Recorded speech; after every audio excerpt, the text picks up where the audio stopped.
Ano lang, pagkwento lang yung experience mo during the time dun sa flight na delay dahil dun sa nangyari sa Sige Turkey. po. Nung nasa Madrid pa po kami, edi sobrang saya po na experience kasi first time ko po makasama talaga up close and personal si Miss Charo. And then nagkaroon po kami ng time makapasyal sa Madrid. Tapos nung pauwi na po kami, okay naman po lahat. Napansin lang po namin na from Madrid, parang ang tagal po umalis ng eroplano namin. Kasi yung mga staff po, parang ang dami pang inaasikaso mga luggages, ganyan. Though hindi naman kami nagko-complain, parang ano lang, parang observation lang po. Tapos, 4 hours po yung biyahe papunta sa Istanbul.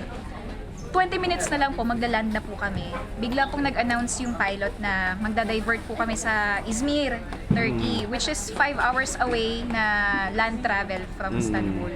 Tapos clueless po lahat ng tao kung bakit. Yung ibang passenger parang naiinis po sila kasi nga syempre medyo hassle na napunta sa malayong lugar. Paano pa po yung may mga connecting flights, katulad po namin. Pero kami po parang ano ba nangyayari? Ganun. Hanggang sa nag-land po kami sa Izmir, hindi po kami pinapasok sa loob ng airport for safety daw po. So nandun lang Pero kami wala sa... ba kayong alam na may nangyari? Na Pagka-land po namin, nagbukas kagad ng telepono yung mga tao. And then sa internet nga po, doon na po kumalat yung balita na nagkaroon po ng terror attack sa loob ng Istanbul airport. Tapos parang kami sabi po namin, grabe, buti na lang na-delay yung flight natin. At kasi kung umalis po kami on time, pasok po kami dun sa oras kung kailan naganap po yung terror attack. So, sobrang ano po kami, nagpapasalamat kami na ganun nga po yung nangyari. And from Izmir po, kasama po namin yung manager ko, sila Miss Ami Perez, and yung husband po niya, na kumukontak na po sa iba't ibang institution, iba't ibang networks, ABS, TV5. Nag-report pa yata si Miss Ami Perez sa ano? Opo, nagre-report din po sila Miss Annie tsaka po yung husband niya. Tapos, nagtatawag na po sa DFA, sa embassy, Philippine Embassy sa Turkey, hanggang sa natulungan naman po nila kami. Tapos pinapalista po nila kung sino at ilan yung mga Pilipino na kasama namin sa loob ng eroplano. So, yun po. E di, after 2 hours, okay na po, nagkaroon na ng clearance para makapasok kami sa loob ng airport.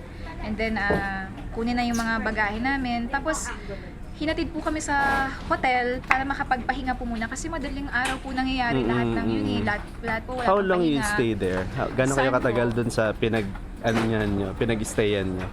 Sa Izmir Oo, po. Izmir. Like, nag-land po kasi kami doon ng mga 4:30 or mag 5 o'clock hanggang mga lunchtime po.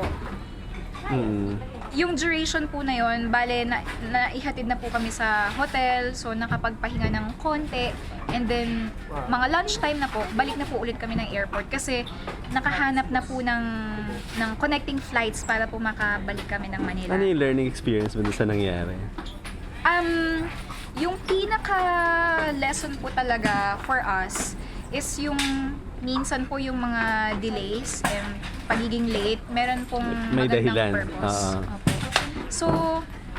So kung may mga ganong incident man, parang wag masyadong wag pong masyadong aburido. Aburido. Just go with the flow kung hindi naman po talaga emergency.